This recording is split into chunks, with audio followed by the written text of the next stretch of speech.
Hello and welcome to Rajya Sabha Television. You're watching The Big Picture with me, Frank Rausen Pereira. Well, India called off a meeting between External Affairs Minister Sushma Swaraj with her Pakistani counterpart Shah Mahmood Qureshi in New York. The Ministry of External Affairs confirmed a short while ago.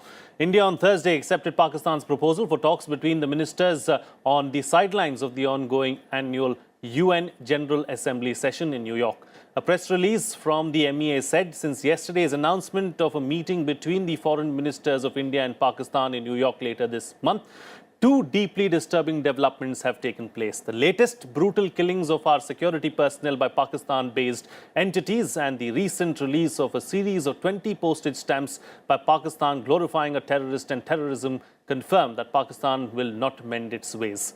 On this edition of The Big Picture, we will analyze the latest developments on the Indo-Pak front. Joining me on the program today are Ashok Sajanhar, of course, will be with us on the program in a short while. But before that, Anil Chaudhary, former Secretary, Internal Security, Ministry of Home Affairs, Government of India.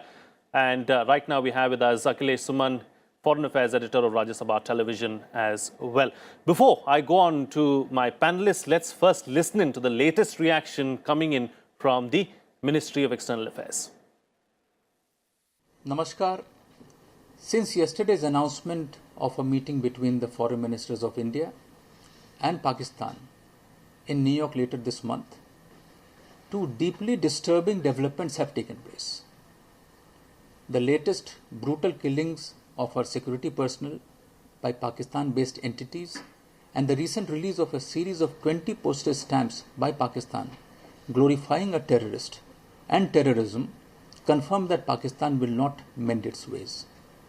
The decision to agree to Pakistan's proposal for a meeting between the foreign ministers of the two countries in New York later this month was in response to the spirit reflected in the letters from the new Prime Minister and Foreign Minister of Pakistan. The letter from the Prime Minister of Pakistan had spoken of inter alia, bringing a positive change and mutual desire for peace, as also readiness to discuss terrorism.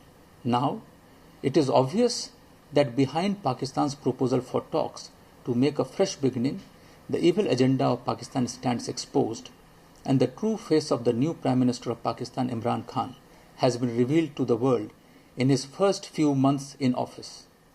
Any conversation with Pakistan in such an environment would be meaningless. In view of the changed situation, there will be no meeting between the foreign ministers of India and Pakistan in New York. Ravish Kumar, there the spokesperson of the Ministry of External Affairs, clarifying as to why India has decided not to go ahead with the meeting of Sushma Swaraj and her Pakistani counterpart in New York next week. Let me begin the program with Akhilesh Suman. Akhilesh Suman, what has changed in the last 24 hours? 24 hours ago, the Ministry of External Affairs said that there will be a meeting between the two foreign ministers on the sidelines of the UN in New York. But now we hear this, that the meeting will not take place. Yes, we were also a bit suspicious, and we are keeping the fingers crossed, because the whole history of India-Pakistan relationship is always disturbed and derailed by some elements in Pakistan. And yesterday morning we had the news of mutilation of BSF Jawan. But still India thought that, okay, Imran Khan has written the letter. The letter was written on 14th and it was delivered to Sushma Swaraj on 17th.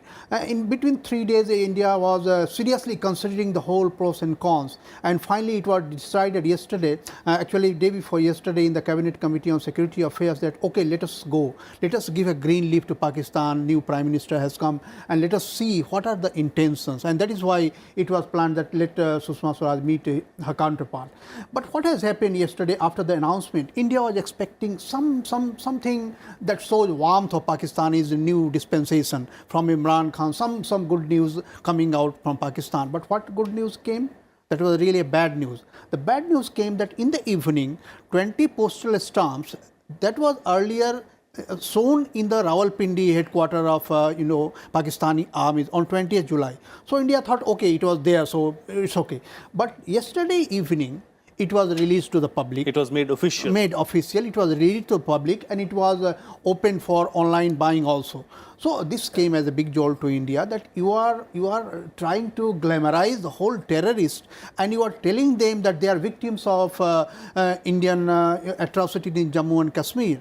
And other than that, today what have happened, that 3 policemen were killed by those Pakistani entities. You know, the terrorists are all being supported by Pakistan. So India was taking a big risk, but after this jolt, I think it was prudent that, okay, let's stop here, because India didn't want a big embarrassment before going to New York, because still it is a long time. The meeting was expected to take place on 27th of September, because before 27th or 27th, because the SAARC foreign ministers meeting is expected on 27th. So it was expected that before SAARC foreign minister meeting, Pakistan and Indian foreign minister will meet. So in between there were many days still. So anything could happen, and you know that forces in Pakistan always try to embarrass Indian decision when we try to go for Right. peace. Right. So I think this was a decision taken by MEA that, okay, let us say bye to the talks. All right, Anil, let me bring in Anil Chaudhary now. Mr. Chaudhary, you know the circumstances under which the talks were cancelled. It's very clear that Pakistan's attitude in India and interfering in matters in Kashmir clearly will not change, and that's why this step has been taken.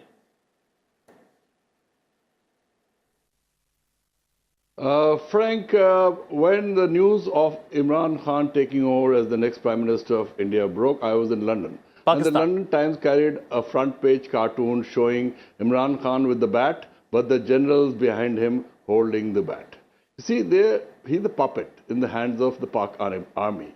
In Pakistan, let's be realistic, it is the Pakistani army which wields the power, and they are not going to let go of this power come what may. And it suits them to keep the Kashmir pot boiling. That's reality. Talks.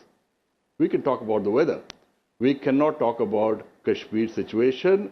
The future way ahead is to build up our own defenses in such a manner that nobody dares to touch either a security forces personnel or a policeman.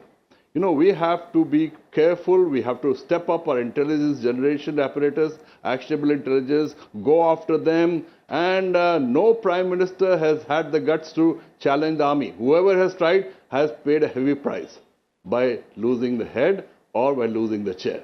So let's face it, the Pak army holds the reins, and this talk was only for the consumption of world media. Right. And the media here. Okay. So let's not get taken in by what offers of talks are taking place. Let's be realistic about the situation in Jammu and Kashmir. Let's build up our own defenses and expect the Pak-sponsored terrorists to strike wherever we are the weakest. They have picked up special police officers. They had picked up their families earlier. They had, brutally they mutilated the body of a BSF head constable on the border. They shall continue to do it. We have to be careful. That is what I have to say. Being called off, yes, we cannot talk.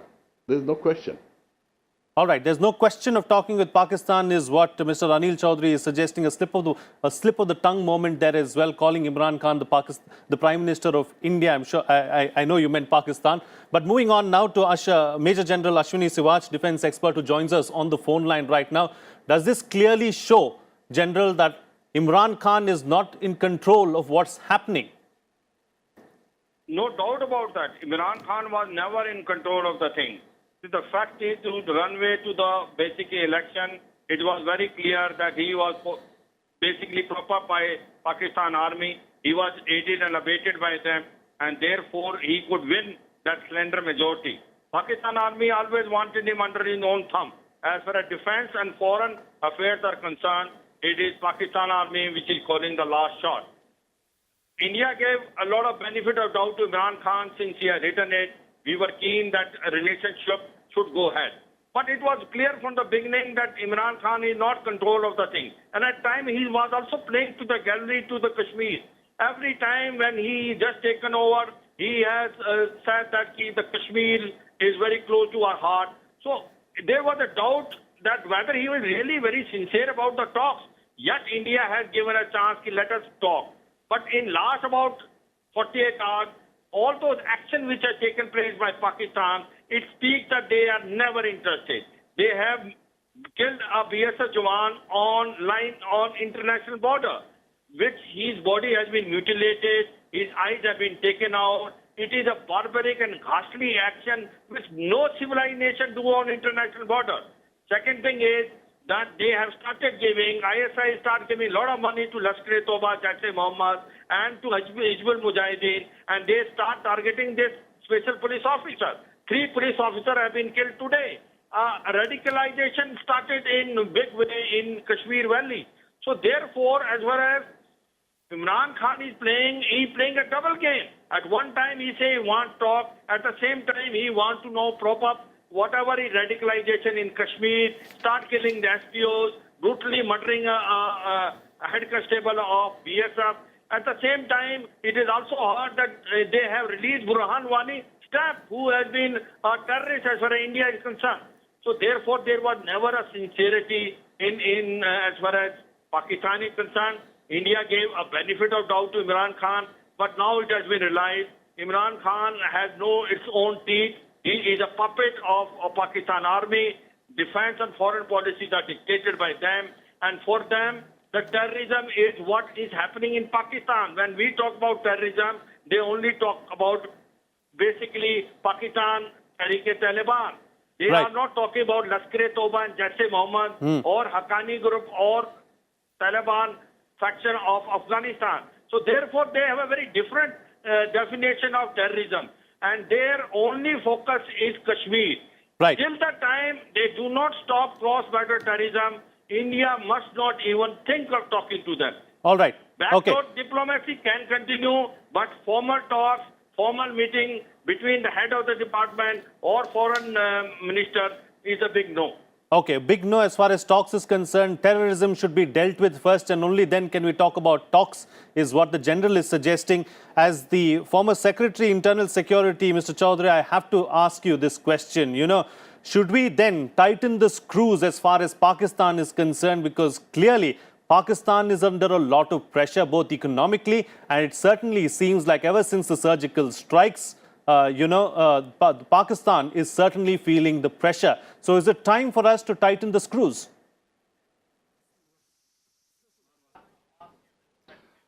Frank, you see, we must not forget in Pakistan there is no democracy.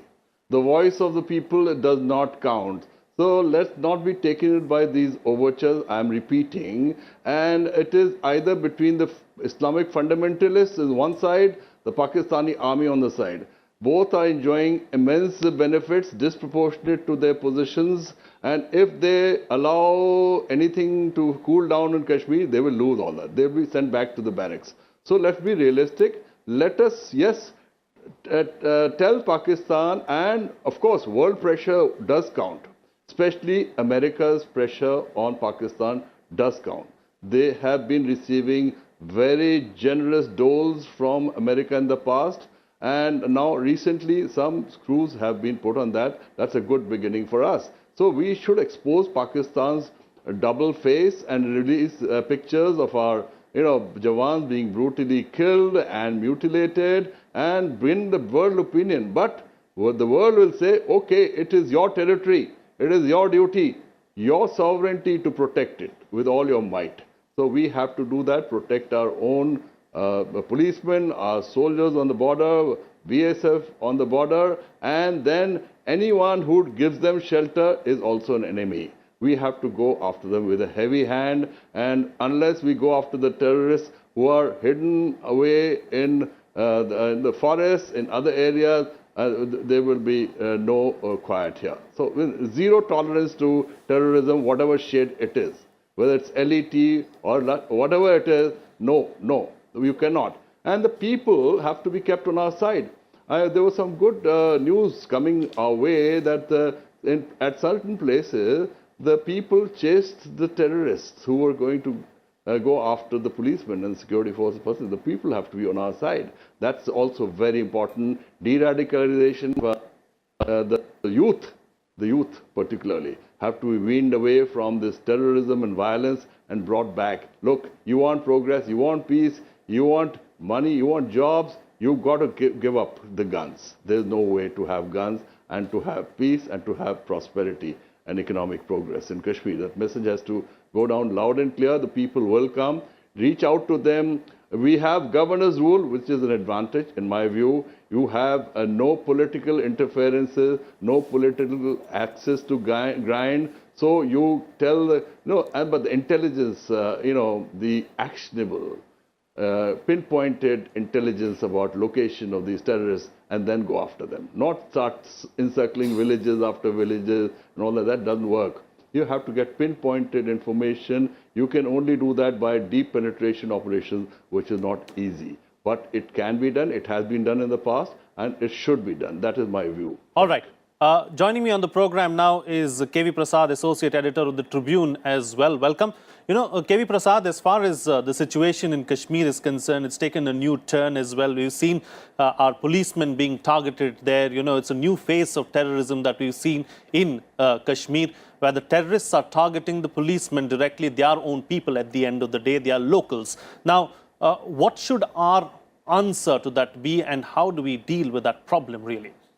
Well, I think there is a problem at hand which is quite serious, and the fact that the whole idea is to try and demoralize the local Kashmiri people who have been in the forefront of trying to and donning the uniform and tackling the terrorists in particular who are low.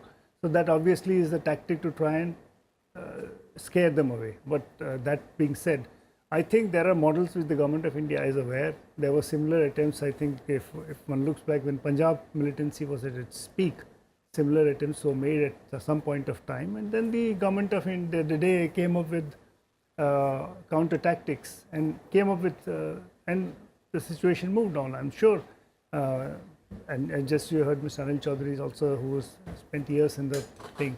So all these are there, and I'm sure the security experts are looking at it closely, because this is not something that happened yesterday. This has been happening for the past few months, if one may say so. It may be sporadic, it may be intermittent, but the fact is a new trend has been seen in the valley. Right. Joining me on the program now is Ashok Sajanar, former diplomat as well. Welcome, Ambassador. We've heard a former general's perspective on this particular issue. We've heard, of course, journalist's perspective. We've also heard Anil Chaudhary, former Secretary Internal Security's perspective as well. Your perspective, a diplomat's perspective on, first, of course, India deciding to go ahead with the talks, and then 24 hours later saying no talks with Pakistan. Frank, what I'd like to say is that I very much supported the stand of the government yesterday when it decided to go ahead. Although, on the electronic media and in the channels, you would have seen that there was considerable criticism and there was quite a bit of a furor that we've had this BSF Jawan, Narendra Kumar, who's been sort of, dragged across the international border, not the line of control, across the international border. And he's been riddled with bullets. His body has been riddled with bullets. His throat has been slit and attempt has been made to gouge out his eyes. But that notwithstanding, I think India's decision to go ahead with the meeting, and although it was made clear that this was a meeting which should not be confused with the comprehensive bilateral dialogue. So it is just a meeting because they have, Imran Khan has requested and the Prime Minister has responded positively. So notwithstanding all the furor and the criticism back home, the government has still decided, and it proved its credentials. It burnished its credibility in terms of the fact that it wants peace with Pakistan. So whatever it is, but it would also have given an opportunity to Mrs. Sushma Swaraj to tell Shah Mahmood Qureshi that, unless you take decisive, concrete and visible action against terror emanating from your territory, there's no way that, we'll be able to either go for the comprehensive bilateral dialogue or, for that matter, in terms of holding a SAARC summit, as Imran Khan had mentioned in his letter to the Prime Minister on the 14th. But today, after these three policemen have been sort of, so barbarically, they have been sort of massacred, they've been slaughtered there. And after all, we need to recognize, Frank, India is a democracy. And the government has to be sensitive to the views of the people. And of course, the people are extremely angry. They are fuming with rage. And the government has to take account of that. And in that context, the decision by the government to sort of, go back on its commitment, I think again is the right thing. And it sends out again another message to Pakistan and to the international community that until and unless until the time Pakistan takes action against terrorists, there is no way that both the countries will be able to go together.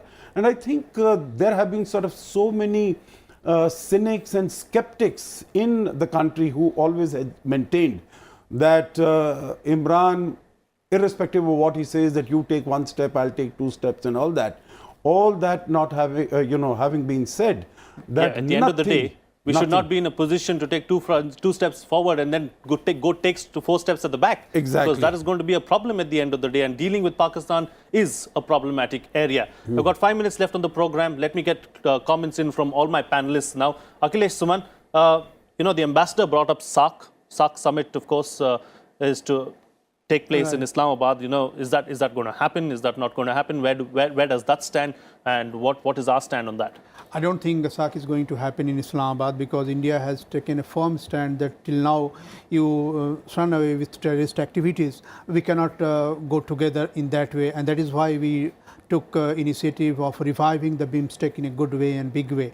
So SAARC summit is not possible in Islamabad till Pakistan takes a step or 2 or 3 or 4, so that India can be assured that Imran Khan's intentions are clear, that he wants peace with India and he wants to talk with India in a peaceful manner, so that people of India can also join. Because in India there is I think it is a historical time in India, that in India democratic voices that were in favor of having a good relation with Pakistan is also going down. Right. So India cannot take such a step. Right. KV Prasad, Imran Khan, of course, has been the Prime Minister for a little over 1 month now. What are the kind of signals that he has sent? Do you believe that he can do something? Well, he started with the intention which appeared to be good, but the act, and remember, everybody talked about Imran Khan coming to power with the backing of the Pakistani army. And something everybody is known that the India policy in Pakistan is largely driven by the Pakistani army, not so much necessarily by the foreign policy establishment. So this is something which is obviously, if Imran Khan wanted the relations to improve, he wrote a letter to the Prime Minister asking for this specific meeting. India responded positively. It was not talks, it's just the question of talk just to take it forward. I mean, it was a positive response. But then if this is what the kind of things happen, where your own soldiers are attacked brutally, and obviously the public opinion is not going to be good for the country in India. Right. General Siwach, ever since Uri, ever since Pathankot, of course, the Indian army has been on extra guard, dealing with the situation with Pakistan on the border extra carefully, and also we've been proactive there. What have the results been thus far? As far as India is concerned, this proactive strategy of Indian Army and Defence Forces and security forces have paid off. The situation is now very much under control as far as Kashmir Valley is concerned. In last about year plus, you have almost more than 350 terrorists which have been eliminated. Lashkar-e-Toba and Jaish-e-Mohammed leadership has almost wiped off from South Kashmir, which has started now reviving again. So as far as, this insurgency or the situation in the valley floor was there, which was getting out of control, is by and large under control. Right. What is basically a threat or a danger is a radicalization which has taken place in South Kashmir. That has been also been tackled with social society and also the parents of the children. As far as the international border and line of control is concerned, India has been now very proactive. No infiltration has been successfully last about a year. All right. Paucity of time, General, so I'm going to get in quick 30-second responses from the other panelists as well. Mr. Chaudhary, what should our strategy be dealing with Pakistan going forward? No, Frank, one more point I would like to make very much in countering terrorism in Kashmir. The Jammu and Kashmir police has to be in the forefront. They understand the language, they know the terrain, they are among the people. Our army soldiers are braver than all, I agree, but they have to be in unison with the J&K police. and Right. the local intelligence which will flow to them. They've scored huge successes. Rightly pointed out, the numbers of these armed terrorists has come down drastically, and whoever remains, the J&K police, backed by the Indian Army and paramilitary forces, has to go after them Fine. in intelligence-based operations. All right. And Ambassador? about Pakistan, let the Pakistanis worry about what they have to do. Right. So let us do what we have to do. I'm sorry to interrupt, Mr. Chaudhary, but I want to get a closing comment in from the ambassador as well. The way forward in dealing with Pakistan, really diplomatically. You know, not only diplomatically, Frank, I think it'll have to be a multi-pronged approach. Diplomatically, of course, we've been extremely successful in isolating Pakistan wherever Prime Minister has gone, wherever Foreign Minister, External Affairs Minister has gone. And I think the pressure is showing. You know, you see the Financial Action Task Force, etc. So diplomatically continue what we've been doing. Also within Kashmir Valley, etc., you know, whatever the governance issues are, try to take care of them. In terms of providing security, provide that, you know, beef up that, strengthen that, and also as far as the line of control is concerned and IB, sort of, you know, give it back to the Pakistanis, you know, in a much stronger way than what we get. So Right. it has to be across the board, multi-pronged approach, and I think this will definitely show results. Okay, cancelling the talks was a good thing, and we should not talk to Pakistan till Pakistan sets its house in order, until Pakistan stops emanating terrorism from its soil, is what the panelists are all suggesting. A multi-pronged approach is what is required when we deal with Islamabad going forward, and only then will we see the pesky neighbor being controlled. With that, it's a wrap on this edition of The Big Picture. Thank you so much for watching the program. Thank you to all my guests as well. That's it. See you again next time.